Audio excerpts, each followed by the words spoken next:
guys, is episode 3 of the reunion. So we start back with Wendy kind of reading Giselle fulfilled for being fake as hell. Like, girl, if you wanted to talk to me, you had so many chances to talk to me. You didn't want to talk to me. You wanted to bring me on this show and embarrass me. So Wendy is like taking no prisoners. She brings out evidence showing that Robin knew about the rumor. So Robin was foul. Robin claimed she thought it was a different rumor. Girl, what rumor? Then Mia chimes in, why are you so mad? Because she has a real relationship. She didn't sleep with her husband for money. She actually fell in love with him and they built together.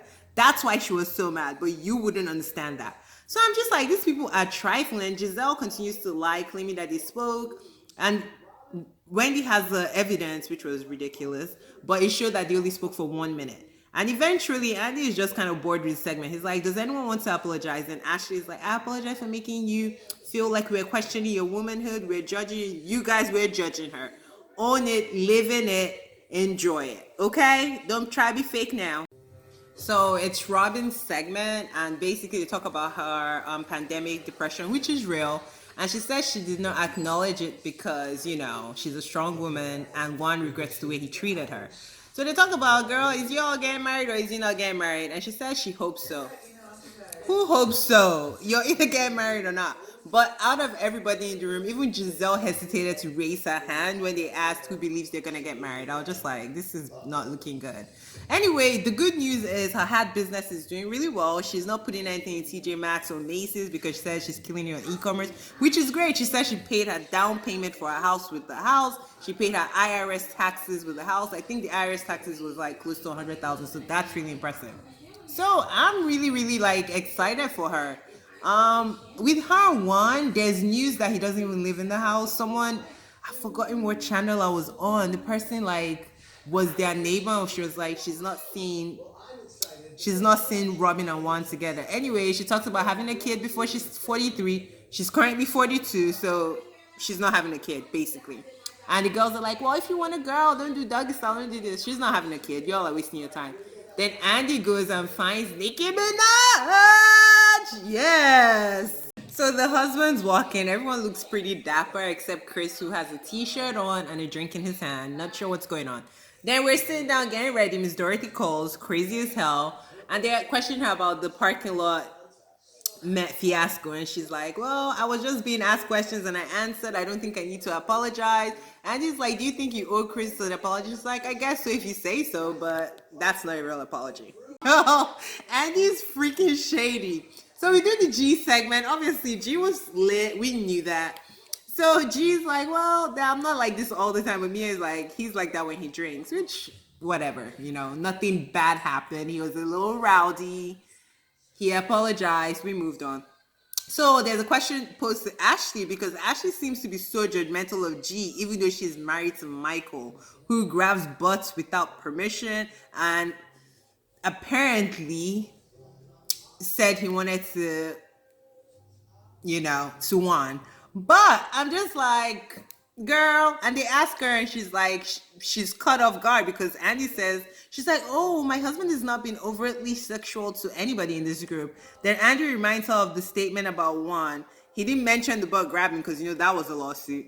But girl, bye, your husband is the worst. Stop it. G technically apologizes to Ashley if she felt uncomfortable. They kind of move on from that. Then we get to the Chris's segment, like the manager versus husbander thing. And he's like, basically, I'm a secretary. Candice goes to school, and during the times when she's in school, I have to answer calls so that her music career can kind of move. So I mean, he's a caring husband. I see that. But what was confusing, when her mom called, in the previous episode, it showed Candice crying, oh, her mom hurt Chris so bad. But when her mom called, she was quite excited. She's like, oh, Dorothy's calling. Do you guys want to talk to her? And she's all sweet. So I'm like, you just folded squares of tissue paper to put in your eyeballs to act like you're crying. But then when she calls you, you're all receptive. And she still doesn't apologize to your husband, but okay. Then they get into Mia for all her lies about the salad tossing. She said it was a get back. G's confused as hell because he's like, what is going on? Then Wendy brings up the fact that, girl, you were saying my husband wants you. And Mia is like, girl, you're insecure.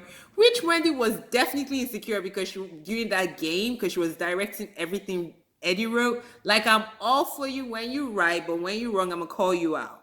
Like, girl, you seemed a little insecure because a lot of the man answered the question. He's not going home with any of them. I don't know if you guys remember the games and they were like, oh, who do you find attractive other than your partner? And she made sure like their answers matched. Like if they didn't match, it was like a bad thing. Like, girl, you're already in a successful marriage. You've been married for 10 years. This guy loves you. This guy left his family for you. You're good. You don't need to micromanage his thought process. But Mia was definitely right when she said you were insecure. But Mia was absolutely wrong when she implied that your husband wanted her or Chris wanted her. Like, girl. And they called it. They're like, what kind of married woman does that? That was trifling. I mean, I can't defend it. Giselle is legit a horrible human being. Like Eddie says how basically he felt some kind of way for him and his kids with the rumors and stuff. And he gives her another chance to apologize and she still doesn't take it. That character is a character flaw. This kind of person can never be happy because she takes pleasure in seeing people's demise. She takes pleasure in hurting people, especially when it comes to the kids. Like all she had to say was like, I apologize if I hurt them.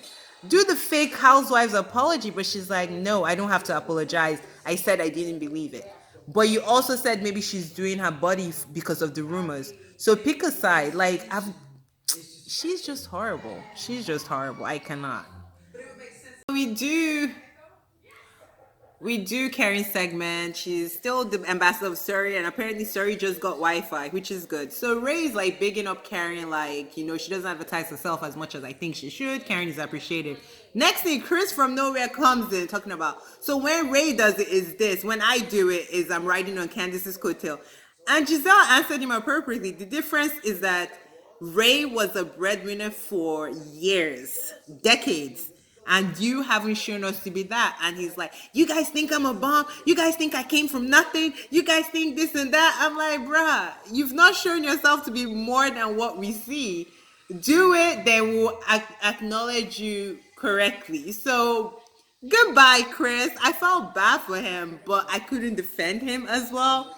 And we go back to Karen, and Karen is like, they ask Karen, did you do your vow renewal because of Robin? She's like, no. I know she's like, I took jabs at Robin, but my vow renewal is about me and my husband. Like, nothing about you. Like, goodbye. And it's just like crazy. It's just crazy. I was just like, oh my God. Like, for Chris to think he equates to Ray, Karen had nothing. Ray brought her up. Ray gave her the opportunity to be on Potomac so that she could have those businesses. You, on the other hand, what we know from you is that you lived in Candace's mother's house. You never owned the property. You have a kid that is not in your life. You have 2 kids that you're kind of a summertime dad on. So yeah, you're definitely not Ray. Absolutely not, sir. Goodbye.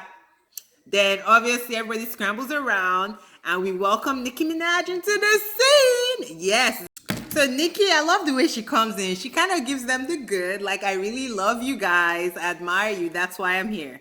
Then she asks Ashley, girl, did you not have a storyline? Is that why you lugged your breast milk all the way over to do Giselle's dirty work? And the answer is yes, she did not have a storyline. Her husband did not want to do anything with her on camera, really. And when he was on camera, he seemed very cringe-worthy. So Nicki was right. But I can't wait for next week because basically she's asking them questions but answering it, which is the ultimate read. We can't wait to see it. All right, guys, like, subscribe, comment, share. Thank you.